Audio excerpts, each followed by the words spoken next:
Fala galera, hoje eu venho aqui por um único motivo. Sabe quando você acorda com aquele cansaço, você só quer dar uma olhadinha no teu canal? Agora nem isso você pode mais. Já ouviram falar desse carinha? Caso não, vai saber agora. Esse é o Trap Drip. Pois é, né? Ele tem trap no nome, invejoso.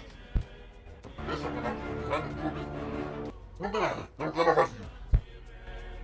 E quando você receber um comentário desta alma caridosa, exclui lá que essa merda é trap. Não dá like, não comenta, não dá coração, só deleta. Esse é um canal que hackeia canais.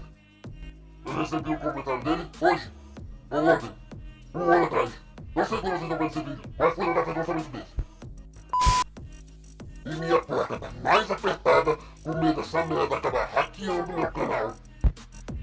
Se não tiver mais vídeo no meu canal, ou eu fui hackeado, ou eu tô fazendo alguns dos meus serviços com certas pessoas, ou eu tô com preguiça mesmo e foi.